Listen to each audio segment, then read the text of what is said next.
Welcome to the Product Design Podcast. I'm your host, Seth Coelen, founder of UX Cabin, where we create world-class web and mobile apps. I'm excited to bring you a behind-the-scenes look into the lives of some of the most interesting and talented people in product design.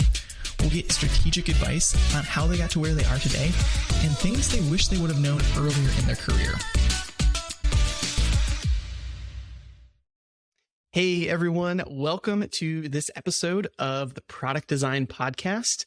Today we have Mimi with us. She is a senior product designer and content creator that you have probably seen on YouTube. Mimi, it is great to have you here. Yeah, thanks so much. I'm super excited to be here and I'm just thrilled that you reached out. Awesome. Well, I have been a fan of yours for quite some time, so it is really cool to be able to actually sit down and talk with you and dive deep on some of the things that I've been hearing you talk about for so long on your YouTube channel. So thank you again for coming on. Why don't you go ahead and just give us a little bit of an intro to who you are, where you live, and what you do. Sure. So my name is Mimi and I'm currently a senior product designer working in San Diego, California, and I work fully remote. So I have a home office here. Nice. And what are some things that you like to do for fun in your spare time, things like that? I love to cook. So I'm always cooking in the kitchen. Honestly, I just love food in general. I'm a huge foodie. I'm always trying new restaurants. I also love to travel. I try and go to an international destination like once a year. So this year I'm going to London and hopefully Japan too. Very cool. Well, yeah, let's go ahead and get right into it. So give us your origin story of how you got into product design and UX. Sure. So I graduated with a degree in psychology and I did not feel like doing a master's. So I just wanted to get right into it. And so I actually started at a recruiting agency as an administrative assistant. And then I went into finance for 3 years as an investor relations assistant. And that's totally not related to UX design. And then I actually went into a digital marketing agency. And that's kind of when I got my first taste of web design. So we worked with a lot of visual designers. And I knew that graphics weren't really my forte. And so I was looking up other design paths and I saw UX design. And I really liked that it had a UX research component to it, similar to my background in psychology. And so I started looking around. I was looking at master's programs. I was looking at different university programs as well. And I realized that they were kind of expensive for what I had budgeted. And so then I started going down the bootcamp route and I realized it fit my financial expectations. And it was a great way to just quickly learn about all the UX fundamentals. And so after bootcamp, I looked for a UX internship. And then from there, I just worked through several different types of companies from strategist all the way to product designer. Wow. That's a really, really cool background story. So like, what did you know that you didn't like about your current career path that made you want to think about something new? Ooh, that's an interesting question. So when I was an account manager at a digital marketing agency, it was working with a lot of customers and it felt like I was always at the mercy of the customers. We had really tight deadlines and really long hours. And so it was turning into a really not so great work-life balance situation. And I saw burnout happen all the time. On top of that, I really wanted something more creative and kind of working more behind the scenes, not necessarily working directly with customers, but still helping people. And so I thought that design was a perfect way for me to really express my creative side, but also learn more about the tech and business side. Very cool. So yeah, I think, especially for folks who are kind of mid-career, making a switch, trying to get into UX, there's a positive and negative thing about UX, right? Because you don't have to have a degree in UX to get a job in it. But it almost seems like there's infinite amount of different pathways to go that you don't know which one's going to like be the right path, right? Like you could do the self-taught route. You could go to a boot camp. You could go back to school. Like there's so many different things. Take us through your decision to go to a boot camp. Sure. So I thought about self-taught, but I realized I just didn't trust myself in terms of like my learning pace and how I like to learn. I needed a lot more structure. And so then when I first started looking at master's programs, it was funny because I was like, okay, General Assembly is all the way in Los Angeles, which is 2 hours away from me. There's also a UC Irvine program as well. And I can't believe that I was actually considering moving just to go to these programs. But at that time, I was so excited and I was like, I'm willing to do anything to chase after this career. But at the end of the day, it just wasn't fitting my lifestyle. It wasn't fitting my budget. And so then I turned to boot camps and I realized that that was a really good, fast way for me to learn just the fundamentals. And it really hit my financial budget as well. And so I ended up going with the boot camp. Nice. So did you have to sift through and weigh a bunch of different options when it came to boot camps? Yeah, there's a ton of them out there. And honestly, what I did was I reached out to a few LinkedIn connections that were product designers, UX designers, and they would put in their education section like General Assembly or DESIGNLAB. And so I reached out to each of them and I said, hey, what's your experience with this boot camp? What did you love about it? What did you not like about it? Did it actually help you get a job? And I got a lot of positive feedback about DESIGNLAB. Nice. So maybe you can kind of walk us through your experience with DESIGNLAB. Yeah, sure. When I first started, I was definitely intimidated because the first foundation course was more visual, and that's really not my forte. But I totally think that it's super valuable in order to be a UX designer, just to understand like typography, different color palettes, and then going into the more UX experience of the boot camp. I felt a little bit more confident, but it definitely was shaky at first. And my biggest like nerve-wracking thing was the facilitating aspect, the design crits, because you have to get in front of a bunch of designers in your cohort and you have to share your designs and articulate your designs and why you decided to make that decision. And then be ready for like constructive criticism. And then you also have to give feedback back. So I think that was probably a hurdle that I was having a really hard time achieving and accomplishing. But at the end of the day, I ended up going to more of those design crits because I realized how valuable they were. Very cool. And how long was the boot camp? So this is the interesting part. DESIGNLAB markets the part-time course as being around 8 months. I actually ended up doing it in 10 months to a year just because it ended up taking so long because it really depends on everyone's pace and learning style. It also depends on personal obligations. Like I had a wedding to go to. I was a bridesmaid. I didn't even account for that. And it set me back a couple of weeks. Or, Sure. Some of the case studies we had to work on were so complex. I didn't realize how much time I had to carve out. I knew some students that did the full-time track, which is marketed as around 3 to 4 months.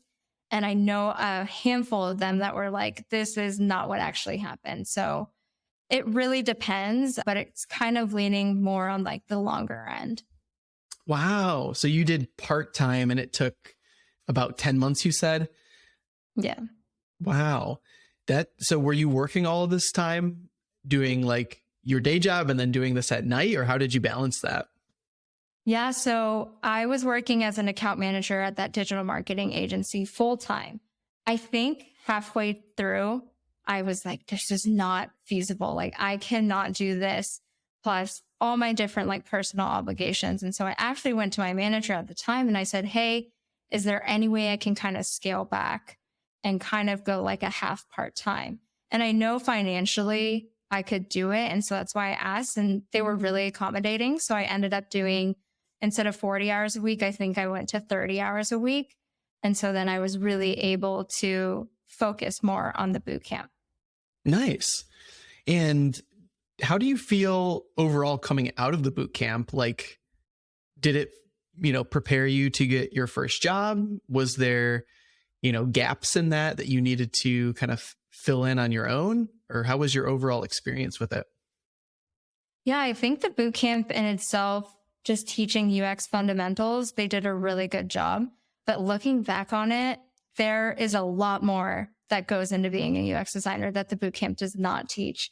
And the biggest one is working with other stakeholders.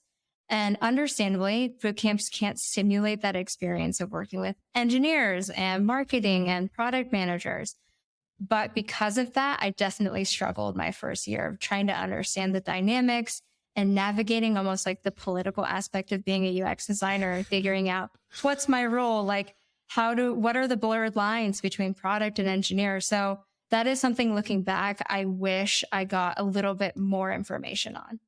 Oh, that's really interesting. I don't think we've had someone come on and talk about that particular aspect, but maybe you can talk a little bit about some of like the challenges that you face when you get into a real world situation with that. Yeah, when I had my first internship right out of boot camp, I was working with a product manager and engineers, and I was having a really hard time figuring out what they were responsible for and what they needed from me. And so as a newbie, I was always like, okay, I'm just a designer. Like, I'm just here to design. But it was way more than that. It was about really thinking about what their goals are and matching it with the user's goals, and trying to find a commonality between the three was a huge struggle for me. And then, yeah, not to even to mention the negotiation that goes into like dev handoff and, Right. tweaking it or refactoring it or making it, slightly different. That's its own song and dance in and of itself. Totally. Yeah. So maybe you can tell us a little bit about, like, after the boot camp, were you able to get hired right away, or how did you get your first job? Yeah, it's a good question. So my first job was with a small agency located here in San Diego. Actually, I only ended up applying to like 5 places before I found them. My best strategy there was not just sending my resume into a black hole on LinkedIn. It was really about trying to find these small companies and almost persuading them that UX is a necessity. And so I was able to get in as a design intern, which was more visual graphics. Again, not my forte, but I was eventually able to convince people at the company that UX was going to be more important since we already had visual designers. The only thing is, I worked for 2 months unpaid, which I was willing to do. Wow. I was willing to take that gamble. And I knew I had enough savings to get me through. And I kind of negotiated as, if I intern for 2 months unpaid, we need to revisit a full-time position. And luckily it turned into a full-time job. Wow. That's really cool. So you were just like betting on yourself and kind of hoping for the best at the end of those 2 months. Right. Wow. So that obviously turned out well, and you kind of got this like baseline junior position. What happened next? Oh man, this is probably one of the hardest moments in my design career. So I worked at this agency. I was the only UX designer, and being a solo UX designer is really challenging because you're designing in a vacuum. You are creating designs that are only from your perspective, not from other designers. Or also in this case, I couldn't really research because it was a smaller company. So I've realized that this was probably the hardest moment in my career. And also, given how new I was, I immediately was thrown into presenting to stakeholders, huge brand companies, and really getting out there and trying to navigate all the questions that were coming at me. And I was so nervous. I remember all the time, like my stomach would be like flipping. My hands are so wet. And I was just like, I cannot believe I have to do this right now. But I pushed through eventually. And it was just one of those things that I had to build confidence over time. But I will say it was really uncomfortable. Yeah. Does it ever get easier, or do you still feel like butterflies when you have to present? I will always feel butterflies, like no matter what. Like I am like naturally a nervous person. So I'm like always going to be nervous about it. But I've definitely learned along the way to be prepared. I think that's like my biggest strategy. I try and figure out who's going to be in the meeting, what their role is, tie it back to their goals. So then I really am reading the room, and I'm almost looking at it as a UX challenge and figuring out who the users are, what are their goals. And that way I can hit upon all of those different goals that they're trying to reach, and hopefully be able to navigate any questions that come my way. Yeah. I think presenting is like one of the most underrated skills a UX designer can have, just because not only do you have to be good at presenting the thing, whatever you're presenting, but you also have to kind of be crowd control if things get off the rails and people start, taking the conversation in a different direction or making it unproductive. A lot of times these people like far, far, far outrank you, and you need to like have the discretion and knowledge of like, do I like gently correct this person and bring the focus back? Or do I just let them run with it because the meeting's already gone off the rails? So I think the more that you can get comfortable as a UX designer presenting work, framing feedback, and organizing a presentation like that, it's not something that you can just like read about and learn. It's something that you probably just, have to do it 100 times and feel crappy about it for the first 99 before you start, feeling like you can have like a grasp and a handle on this. Yeah, totally. And when I first started too, I was going with this mentality of like fake it till you make it. And I quickly realized that that just wasn't going to work. I kept trying to suppress saying I don't know, and trying to answer it to the best of my ability. But it always kind of opened up a can of worms and it wasn't going in the direction that I wanted to. So now when I present, I really try and make it a point of like, that's a good question. Let me get back to you. And that's absolutely okay. Yeah. Yeah. I think that's another good point. It's like not trying to overcompensate for what you don't know, where it's just like, that's a great question. We should ask the user, or, deflecting in a nice, UX judo type of way where you can buy yourself some time, satisfy the answer, or maybe say, I don't know, but this would be my inclination or what I would suspect. But yeah, just another art to presenting and asking questions. I feel like someone should write a book about that. Yeah, definitely. I actually love this, like my favorite book, Articulating Design Decisions by Tom Grieber. I could not talk about that book enough. He has a really great way of framing how to prepare for presentations. And like I mentioned, really thinking about the goals of each stakeholder. Because at the end of the day, I think it's about feeling confident. And if you feel like you put in a lot of time to prep, you feel like much more assured that you can do this. Yeah. Yeah, no, that's awesome. We'll definitely link that book up in the show notes. Looking over kind of your career thus far in UX, have there been any like specific high points or low points that you remember specifically, and what they were, how you navigated those times? Yeah, I think like I mentioned, the low point was definitely my first year as a UX design intern, especially being a solo designer. It's really hard. It's constantly questioning yourself and doubting whether or not what you're doing is right.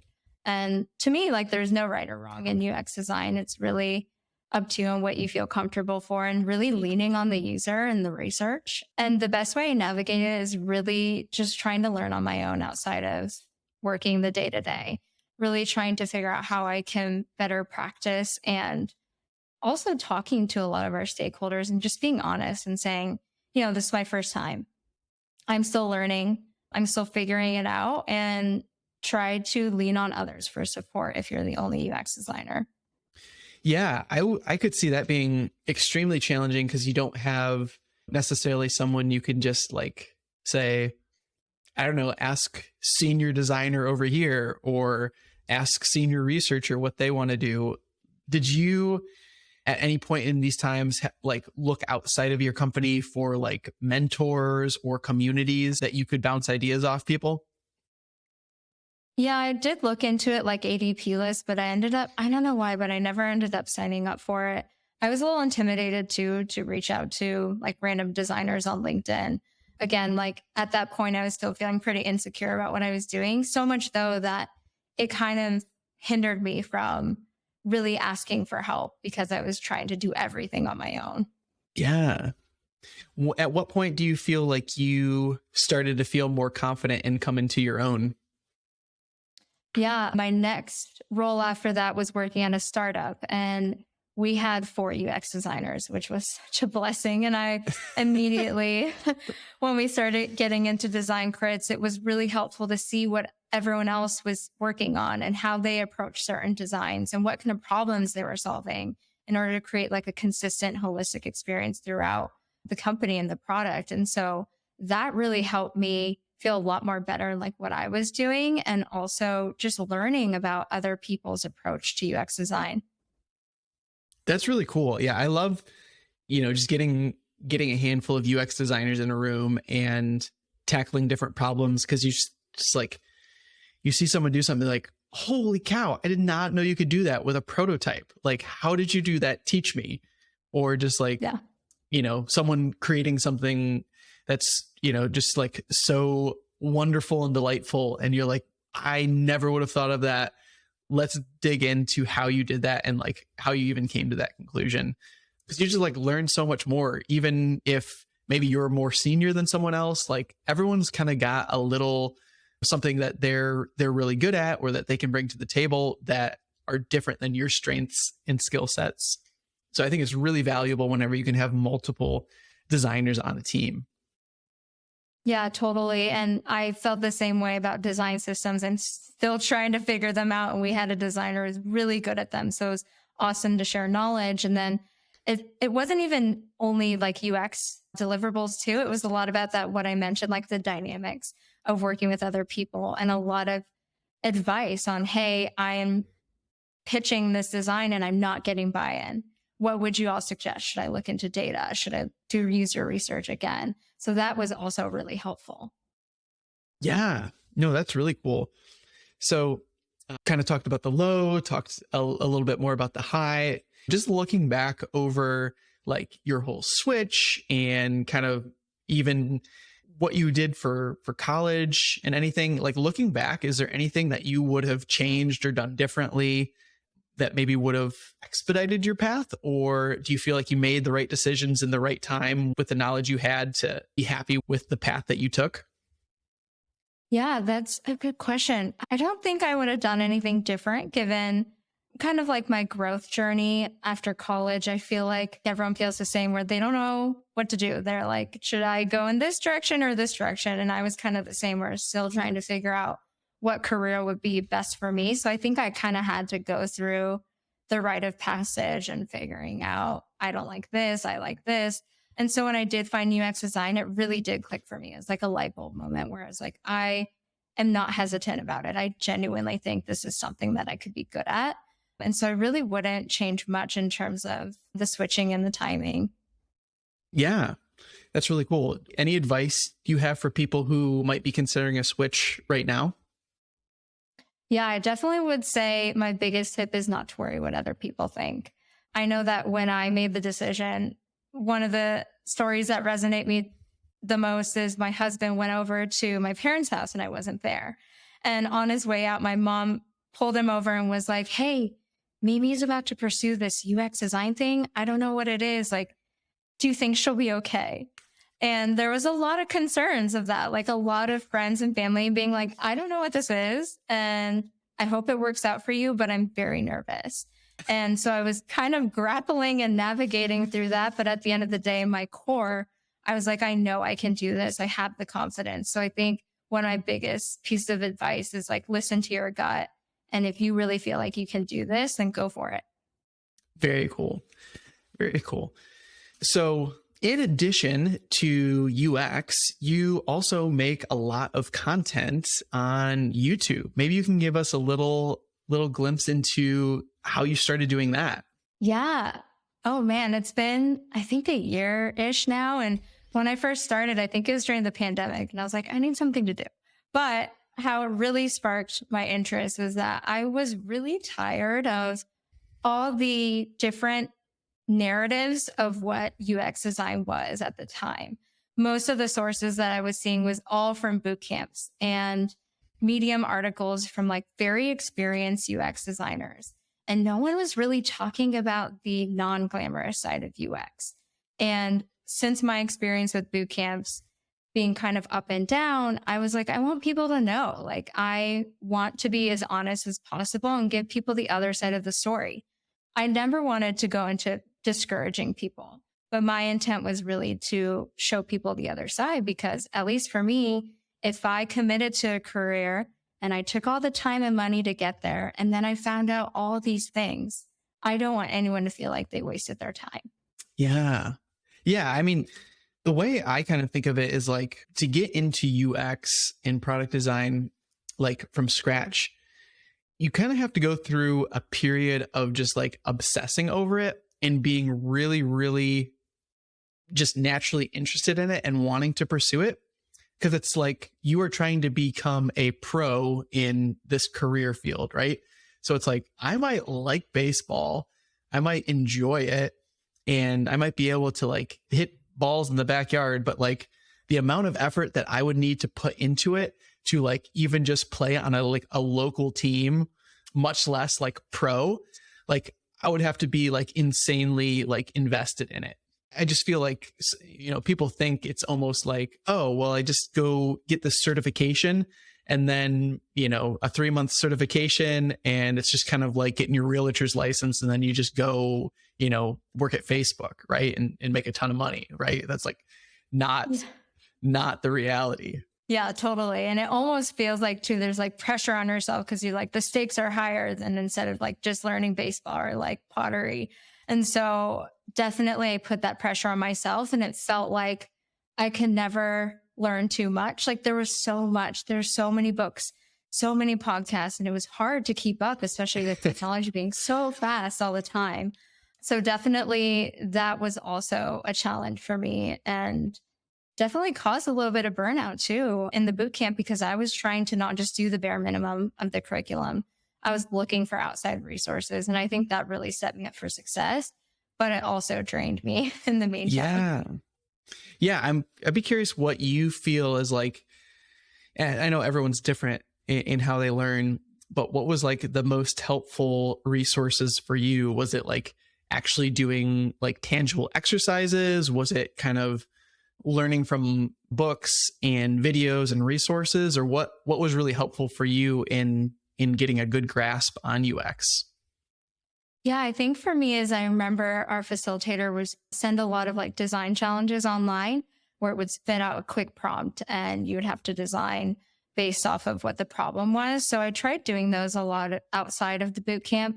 But for me, it was really more learning about what it was like being a UX designer and the types of UX careers you could get into and the types of people you work with. Because as an account manager, I learned very quickly that sure, the job is the day-to-day, but it's really about working with different types of people that for me at least was the most challenging. So I reached out to people on LinkedIn that were product managers, marketers, and asked them, hey, do you work with UX designers? Like, what are you looking for in a UX designer when you're interviewing them? And I really studied that to a T before interviewing. That's cool.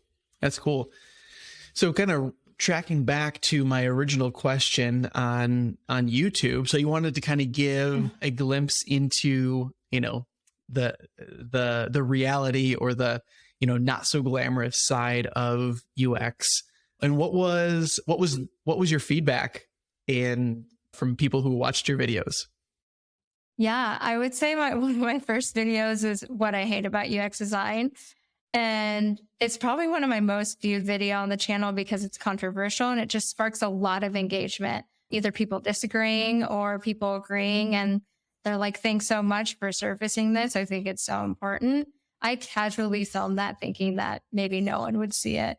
But that kind of set the tone of like my brand of just being really honest and transparent with how my UX experience has been and my bootcamp journey. And so I've enjoyed it so far. Sure, I get some not so great comments here and there, but I definitely try not to let them get to me. Yeah. Now, is this something that you do, like you kind of build into your schedule, or do you kind of just do it when you feel like it? How do you go about creating content? Yeah, that's a good question. I've had the luxury of being able to build it into my schedule, but I will say I did sacrifice a lot of weekends. I'm definitely doing it as much as I possibly can outside of work.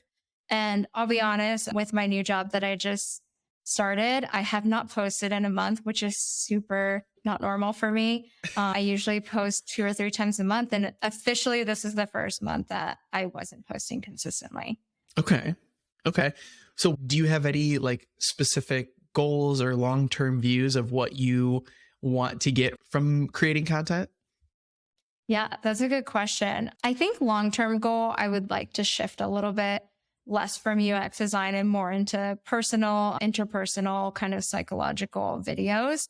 I really love sharing UX design content, but it can be kind of tiring sometimes. Like I'm UX designing all day and then I'm sacrificing weekends to tell you all about UX design and I love it. But I definitely think over time, it might be like 50% UX design, 50% something else. Cool. Cool. Yeah. Another question that comes up always for content creation is like, like you said, if you're doing UX during the day and talking about UX, at night, do you ever feel like burnout or like, sick of it, or you just want to, go do something completely different for a while or anything like that? Yeah, I'm definitely experiencing that right now for the first time, just given the demands of my new job. It's been a lot lately. And so I'm like, I don't really feel like talking about UX design as well. I just started pottery. I'm like, I just need some form of other creative expression, but I do love YouTube. I love the process of creating a script and filming it and editing it. And I don't think I'll ever stop that. But yeah, I definitely get moments where I am kind of tired of it, but I also want to make sure I'm providing value for the people that are watching on my channel. Yeah. No, I think you kind of hit on something and we've kind of been talking around it about like the different skill sets that go into UX. Cause I think like UX is obviously super, super broad, right? And there's so many different disciplines within it. So maybe you can kind of talk a little bit about what your skill set and your, propensity in the UX discipline is for you personally. And we can kind of talk a little bit about, different options or avenues that also fit within UX. Yeah, I would say my favorite part about the design process is UX research and strategy.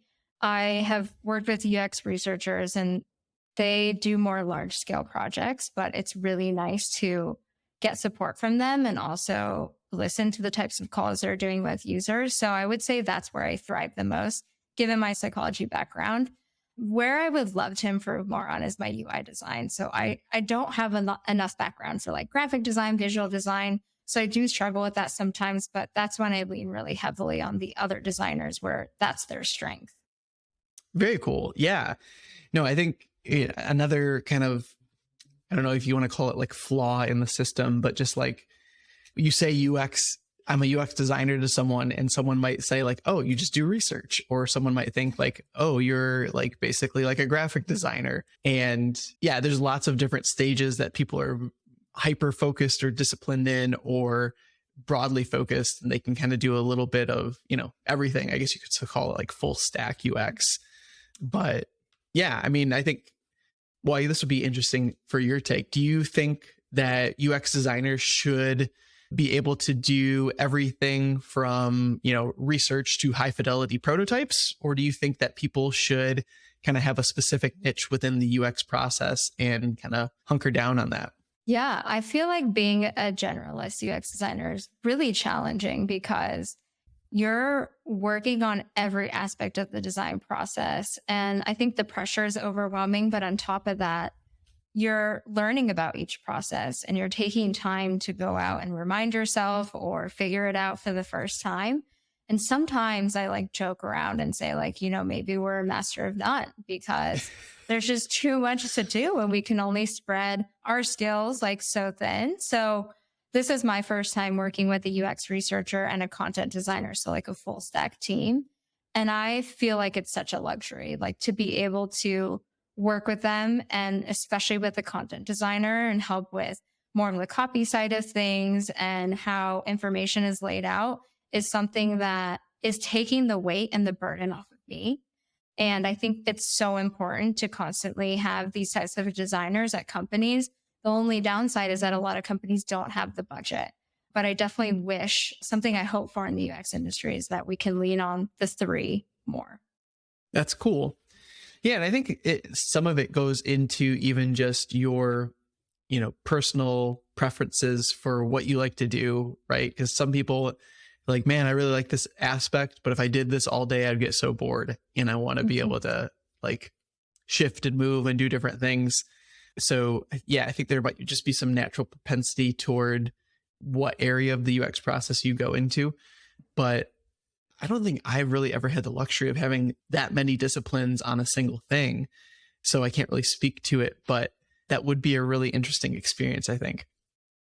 Yeah, it's been amazing so far. Like I feel so lucky because it's just great to be able to collaborate with two other designers as well in the same exact project. And yeah, I feel like when I first got out of boot camp, it was really difficult to tell what avenue I could go into. So I think like at least for me, I am happy that I went in as a generalist because then I could figure out what part of the design process I wanted to lean into more and which ones that I could improve or I don't really necessarily love as much. So then when projects would come my way and some of them were more strategy, it was really great that managers asked. And so then I was able to go on that project versus something that was more visual. Yeah, very cool. Do you feel like your content creation and YouTube have given you any unique opportunities in the UX field, whether it be freelance jobs or like getting introductions to jobs, full-time jobs, or just other people that you've met that you wouldn't have had otherwise if you had not been doing content? That is interesting because no, I've actually never had my YouTube content turn into some type of job role. It might be just because my content is more geared towards aspiring UX designers and not necessarily more senior design skills and tutorials. And so that might be why. Okay, interesting. No, that's cool. I think over the long tail, whenever people like make blogs or content or whatever, like they always say like that comes back like tenfold, but maybe it takes a little bit of time. So I was just curious if you had reaped any serious rewards from that yet. You have a few videos that particularly sparked my interest that maybe we can dig into a little bit, just the topics of them. So one of them was overcoming fears of a career change. And I think you kind of alluded to this earlier. Do you have anything else to add to that other than, not caring what other people say or not taking too much weight of what other people are concerned that you can kind of dive into and share with us? Yeah, I think another fear that I had was that it was just going to be a waste of time and money for me. Like we said, like the stakes were much higher and I was already taking a pay cut and reducing hours. And I knew that that eventually would have to happen. And, boot camps aren't cheap. They cost, thousands of dollars. And so I also was worried that after all of this, like I would fail at it and I wouldn't be good at it. I knew it was something deep down that I could do. I could switch into and it'd be okay. But once it came to interviewing, that's when I really was like, I don't know if I can handle this. Like, I don't know if I can overcome this. And I know a lot of people have mentioned this as well in my videos. And it's really easy to feel so insecure that it can be overwhelming. And I totally understand that, especially when it's about leaving a career that you already know. So it's like, is the grass actually greener on the other side? And so how I grappled with that is I just really wanted to leave my current situation so badly that I was willing to put in the work and, do everything I can to become a good UX designer and get a job. That's cool. That's very cool. And then, given this current market, there's tons of layoffs. There's lots of people trying to get into UX as it is. You had a really good video on strategies for job searching in this market. I was wondering if maybe you could give a little bit of a rundown on some strategies that folks could use. Sure. Yeah. It's a tough time right now. And I think the best that anyone can do in the meantime is try and learn more. Like I mentioned, ton of resources like books, podcasts, design challenges, even taking unpaid design work. I know I did that for a month with a nonprofit. So just getting as much experience as possible in the meantime. And then also, I would say like my biggest tip has been my interview guide.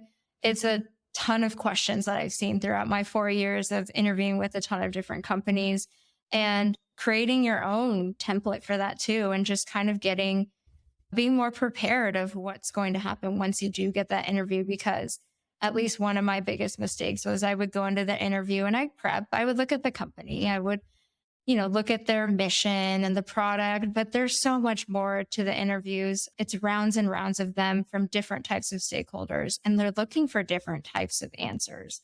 So I would say that is also a huge piece of, getting through an interview.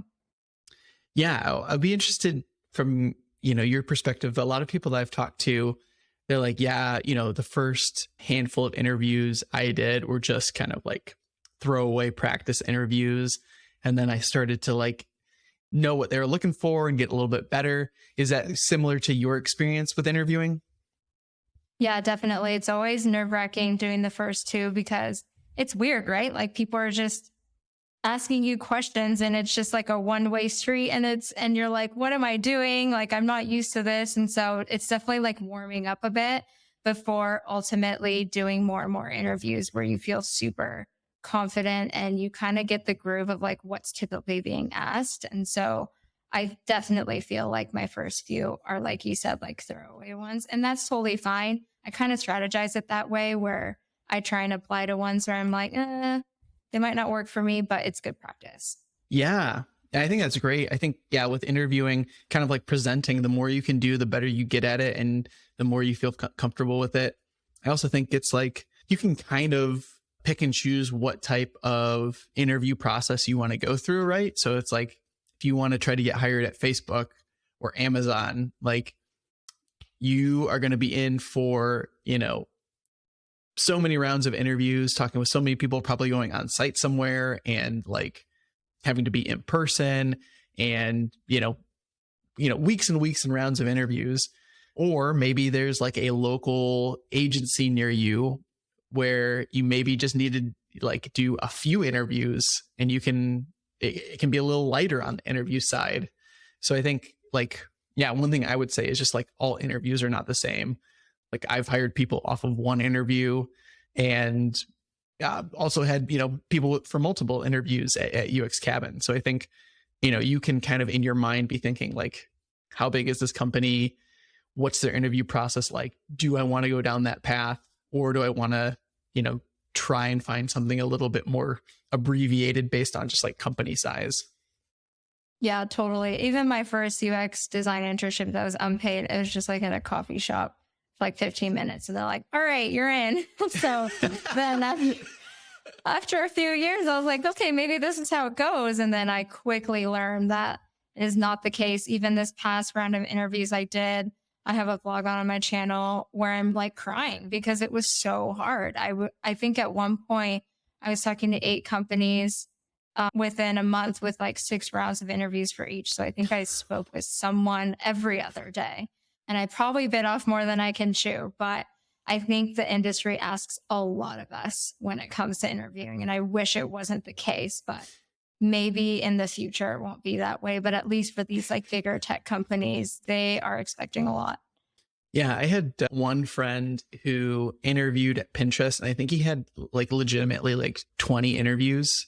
And before they told him no, no, you just, at some point you're like, man, can I just do a project and you just tell me if it's good or not and like just be done with it? Yeah, absolutely. And the things that they ask for too, it's not just, interviewing. It's like app critiques or a take home assignment that you spent all weekend on. So it's a lot. Yeah. So I think another topic is like, there's probably people out there that would be like, man, I would love to interview with 8 companies. I can't even get one. What advice do you have for people out there who are still trying to get noticed or get someone to look at them to ask for an initial interview? Yeah, this is a tough question because at least, my experience, I was able to get interviews pretty quickly. Either I knew someone or it was that design internship where it's just a coffee date. So I think my biggest advice is really tailoring your portfolio and your resume to the company. That's what I started doing in my last round of interviews. It's kind of sucks, but you go on your portfolio, you try and edit it a little bit, words here and there to make it really more branded to what that company and the product is looking for. It takes more time, but it's way better to apply for companies with quality over quantity. So that's really something that I started doing. And I was shocked that it was working. At first, it took a while to get momentum, but the longer I went with that strategy, the payoff was much better. Yeah. Yeah, that's really good. Rather than just like blind applying on like easy apply LinkedIn and just get caught in the masses of hundreds of other applicants. Yeah, no, that's really good. I also think like if you can kind of build a relationship with someone in a department, whether you're just like networking or meeting people on Twitter or LinkedIn, and then, you know, if you have a relationship and you see something comes up, you can just maybe put in a good word for me. I think those type of things always at least get you one step further than, you know, going through the front door of HR screeners or whatever. Yeah. And I even have done in the past, like reach out to connections who are totally outside of tech. When I worked at a hedge fund, we had a analyst who ended up going to their own kind of venture capital firm and they needed an app design.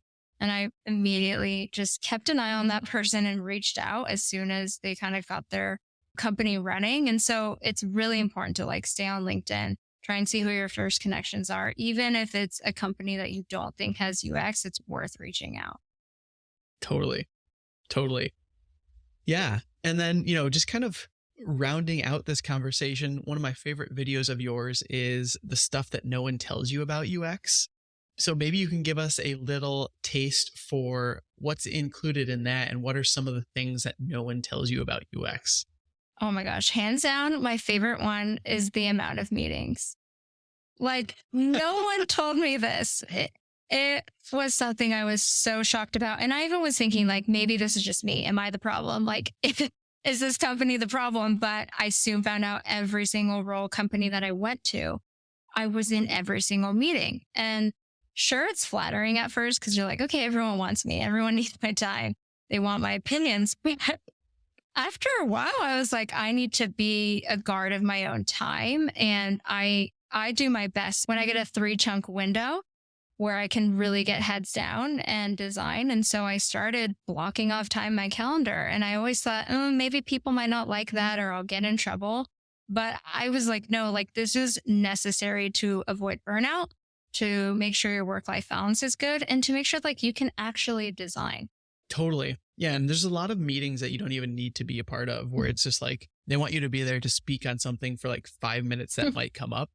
It's like, yeah, am I going to waste like an hour just in case this thing comes up? Like, just, you know, message me if you start talking about this, right? Like you can be a little bit more selective about the type of meetings that you're getting yourself involved with, or confirming if you really need to be here today, or, you know, whatever the case may be.